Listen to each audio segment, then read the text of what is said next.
Assalamualaikum warahmatullahi wabarakatuh. Perkenalkan, saya Almanur Fatimah dengan NIM 2021 18882. Di sini saya akan menjawab pertanyaan nomor 1, yaitu menurut bahasa, kata iman juga berasal dari 3 huruf dasar A, M, dan N, hamzah, mim, dan nun, mengandung makna tentram, tenang, amar, jujur, dapat dipercaya, dan tidak hianat. Adapun iman merupakan kata nominal dari kata dasar amana yu'minu, yaitu perubahan bentuk kata dasar A, M, dan N, yang ditambah huruf hamzah pada bagian fa fi'ilnya. Sulasi mazid bin harf wahid, yang berarti memiliki rasa aman atau menjadikannya aman. Dhaif 2011 ayat 28. Pengertian iman secara istilah adalah pembenaran dengan hati, pengakuan dengan lisan, dan pengalaman dengan anggota badan. Demikianlah pendapat mayoritas ulama. Bahkan Imam Syafi'i menceritakan bahwa ini adalah ijma para sahabat, tabi'in, dan generasi setelah mereka yang bertemu dengan mereka dalam keadaan beriman. Al-Fauzan 2016 147. Saya akan menjawab bagian B, yaitu penjelasan tentang karakter orang beriman dapat kita temukan baik dalam Al-Quran maupun hadis. Di dalam Al-Quran misalnya dijelaskan secara rinci dalam surat Al-Mu'minun dari ayat 1 sampai 11, surat Al-Hujurat ayat 15, dan surat Al-Baqarah 177. Berikut ini terjemahan dari ayat-ayat tersebut. Sesungguhnya beruntunglah orang-orang yang beriman, yaitu orang-orang khusyuk dalam salatnya, dan orang-orang yang menjauhkan diri dari perbuatan dan perkataan yang tidak berguna, dan orang-orang yang menunaikan zakat, dan orang-orang yang menjaga kemaluannya, kecuali terhadap istri-istri mereka atau budak yang mereka miliki. Maka sesungguhnya mereka dalam hal ini tiada tercela. Barang siapa mencari di balik itu, maka mereka itulah orang-orang yang melampaui batas dan orang-orang yang memelihara amanat-amanat yang dipikulnya dan janjinya. Dan orang-orang yang memelihara sembahyangnya, mereka itulah orang-orang yang akan mewarisi, yakni yang akan mewarisi surga Firdaus. Mereka kekal di dalamnya. Quran Surat Al-Mu'minun 1-11. Sesungguhnya orang-orang yang beriman itu hanyalah orang-orang yang percaya, beriman kepada Allah dan Rasul-Nya. Kemudian mereka tidak ragu-ragu dengan berjuang dengan harta dan jiwa mereka pada jalan Allah. Mereka itulah orang-orang yang benar. Quran Surat Al-Hujurat ayat 15. Berdasarkan penjelasan di dalam Surat Al-Hujurat ayat 15, dapat kita pahami bahwa karakter orang beriman adalah bahwa keimanannya tidak hanya berhenti pada pembenaran di hati semata, tetapi diikuti dengan keterlibatan lisan dan aktualisasi perbuatan amal. Bin Al-Arqam, Yusuf 2008 ayat 39. Bukanlah menghadapkan wajahmu ke arah timur dan barat itu suatu kebajikan.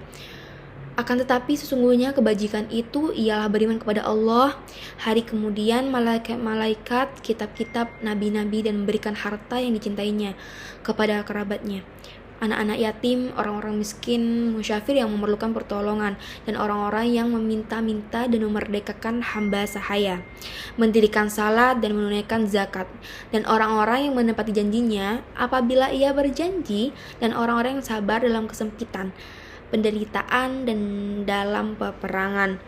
Mereka itulah orang-orang yang benar imannya, dan mereka itulah orang-orang yang bertakwa. Quran Surat Al-Baqarah ayat 177. Di antara karakteristik orang yang beriman menurut Surat Al-Baqarah ayat 177 adalah mukmin yang mau berjuang dengan jiwa dan hartanya, termasuk di dalamnya kegiatan yang menurut pengorbanan jiwa dan hartanya. Dari kutipan beberapa ayat Al-Quran di atas tampak bahwa dalam menerangkan iman, Al-Quran menjelaskan dengan penyebutan sifat-sifat yang dimiliki orang mukmin, bukan sekedar keyakinan belaka. Terima kasih. Wassalamualaikum warahmatullahi wabarakatuh. Assalamualaikum warahmatullahi wabarakatuh. Nama saya Hairunisa Ramadhani dengan NIM 2021 1880 079. Di sini saya akan menjawab pertanyaan IPS AIK nomor 2 bagian A, yaitu apa sih hubungan antara ilmu dan juga iman. Ilmu dan iman ini merupakan dua materi yang banyak disinggung dalam Al-Quran. Dan pada perkembangannya ini dalam banyak penafsiran, kedua hal tersebut menjadi dua hal yang terikat dan dihubungkan sebagai satu kesatuan. Pentingnya suatu ilmu pengetahuan ini dikisahkan oleh Allah pada Al-Quran surat Al-Alaq ayat 1-5, di mana itu adalah ayat yang pertama kali diturunkan. Dalam surat tersebut, Allah nih ngasih tahu bahwa Allah nih menyebutkan kalau nikmatnya dengan mengajarkan manusia itu apa yang tidak mereka ketahui. Nah, hal ini juga menunjukkan akan kemuliaan belajar dan ilmu pengetahuan. Beriman itu berarti meyakini ajaran Allah Subhanahu wa taala dan juga Rasulullah SAW, serta dengan penuh ketaatan menjalankan ajaran tersebut. Nah, untuk dapat menjalankan perintah Allah tersebut, kita harus memahami ajaran dan perintah tersebut agar tidak tersesat dari apa yang telah Allah perintahkan. Nah, gimana sih cara kita untuk mempelajarinya? Ya, salah satunya dengan cara belajar, dengan cara mempelajari ilmu agama Islam. Di sini didapati bahwa ilmu itu membuahkan sebuah keimanan, dan keimanan itu membuahkan suatu kedudukan kepada Allah. Dengan ilmu, keimanan itu semakin bagus dan juga semakin mantap, dan sebaliknya dengan iman, orang yang berilmu itu dapat mengontrol suatu sifat sombong yang dimana dia memiliki banyak ilmu, jadi dengan iman dia dapat mengontrol sifat tersebut dan juga dapat menggunakan ilmunya itu dengan bermanfaat. Dia menggunakan ilmunya itu untuk kepentingan pribadi, bahkan untuk membuat suatu kerusakan. So, TSI nomor 2B yaitu apa sih hubungan antara amal dan juga iman. Amal soleh itu merupakan wujud dari keimanan seseorang, yang artinya orang yang beriman kepada Allah itu harus menampakkan keimanannya dengan cara mengerjakan suatu amal soleh dalam bentuk amal soleh. Iman dan amal soleh ini juga merupakan satu kesatuan yang tidak dapat dipisahkan, karena apabila salah satu dari keduanya itu tiada, maka kesempurnaan dari salah satunya itu akan berkurang. Iman tanpa amal itu hampa, sedangkan amal tanpa iman itu percuma. Iman itu adalah fondasi, sedangkan amal adalah implementasinya. Seperti hadis riwayat atau berani dari sabda Nabi SAW, yaitu Allah tuh nggak akan menerima iman tanpa amal perbuatan dan juga nggak pula menerima amal perbuatan tanpa iman.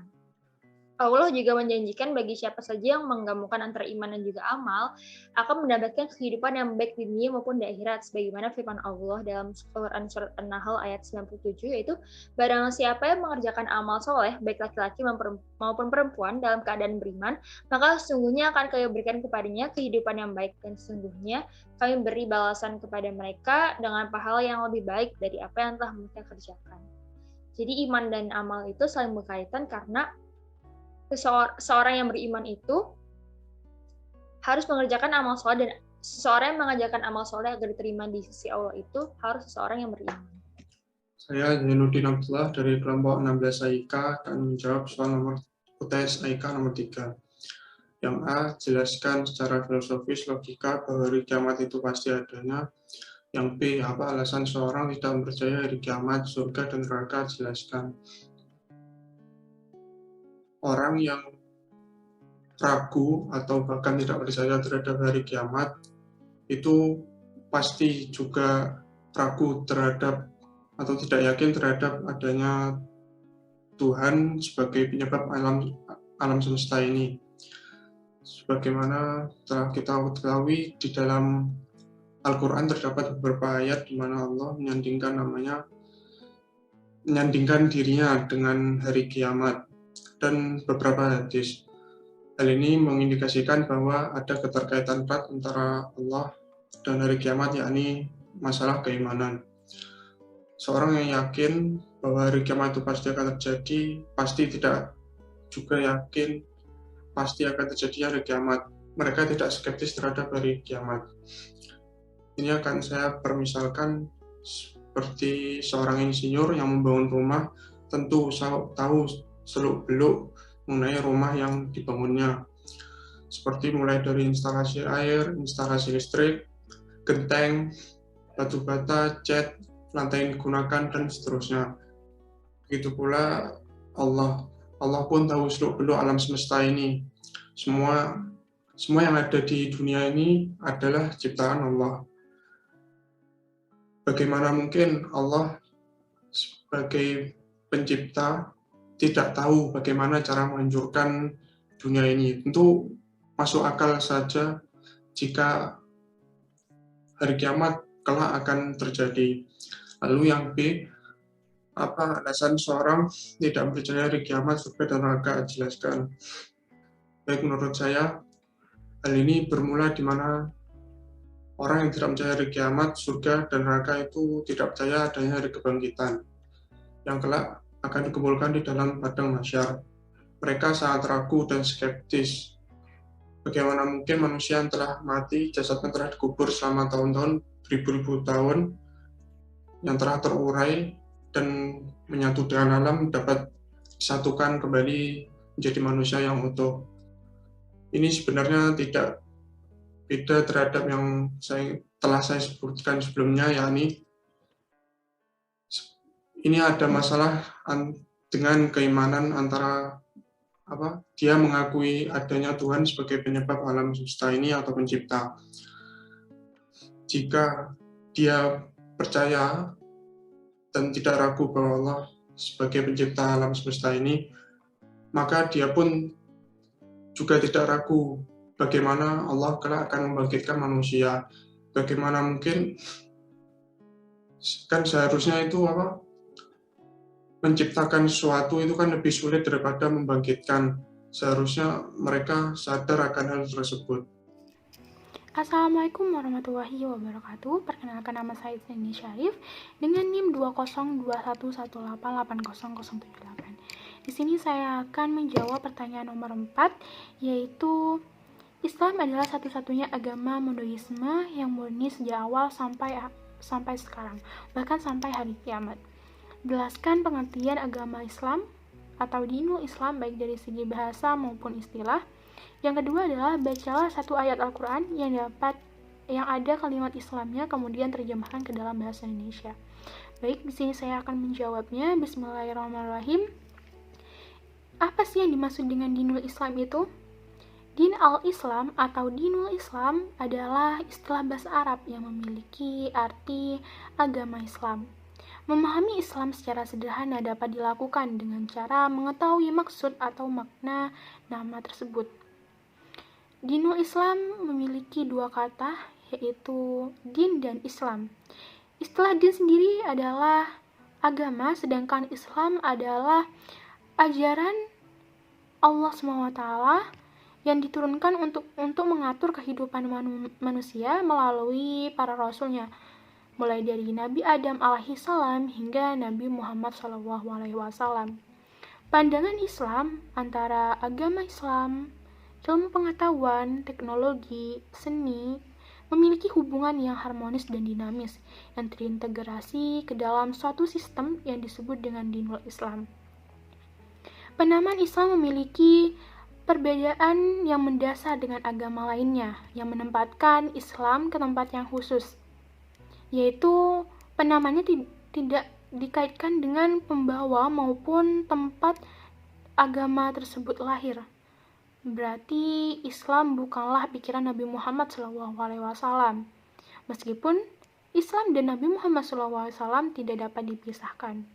Namun, Islam adalah nama yang diberikan oleh Allah SWT melalui firman-Nya dalam Al-Quran dalam Al-Quran diantaranya surat Al-Imran ayat 85 yang berbunyi, A'udzubillahi minasyaitonirrajim. Bismillahirrahmanirrahim. Wa may yabtaghi ghairal islami dinan falan yuqbala minhu wa huwa fil akhirati minal khasirin. Sadaqallahul adzim. Yang artinya, barang siapa yang memeluk agama selain Islam, maka mereka tidak akan diterima darinya dan dia di akhirat termasuk orang-orang yang merugi. Sekian jawaban saya, kurang lebihnya mohon maaf. Wassalamualaikum warahmatullahi wabarakatuh. Assalamualaikum warahmatullahi wabarakatuh. Saya Alicia Fitriani Santi dengan NIM 2021-18881 akan menjawab soal UTS AIK 2021 dengan nomor 5. Dasar dan sumber utama agama Islam adalah Al-Quran dan Hadis. A. Berikan pengertian Al-Quran dan pengertian hadis. Al-Quran adalah firman Allah Subhanahu wa Ta'ala diturunkan kepada Nabi Muhammad SAW, penutup para nabi dan rasul dengan perantara malaikat Jibril alaihissalam. Ditulis kepada musyaf-musyaf yang kemudian disampaikan kepada kita dengan cara mutawatir. Membaca dan mempelajari Al-Quran adalah ibadah dan Al-Quran dimulai dari surat Al-Fatihah serta ditutup dengan surat An-Nas. Sedangkan hadis adalah kabar atau riwayat yang berisikan tentang ucapan Rasulullah atau perbuatannya atau persetujuan beliau. Pembukaan hadis dimulai pada abad pertama Hijriyah, setelah itu Abu Bakar Ibnu Hazm. B. Jelaskan pengertian ayat Makkiyah dan ayat Madaniyah. Ayat Makkiyah adalah ayat-ayat yang turun sebelum Nabi hijrah. Ayat Makkiyah juga yang turunnya di Mekah dan sekitarnya meskipun setelah hijrahnya Nabi. Ayat Makkiyah yang kitabnya atau tuntunan ditunjukkan kepada penduduk Mekah dan berjumlah 85. Sedangkan Madaniyah adalah ayat-ayat yang turun setelah hijrah, dan ayat-ayat Madaniyah juga diturun di Madinah, dan ayat Madaniyah adalah ayat yang kitabnya kepada penduduk Madinah berjumlah 29. Sekian, terima kasih. Assalamualaikum warahmatullahi wabarakatuh.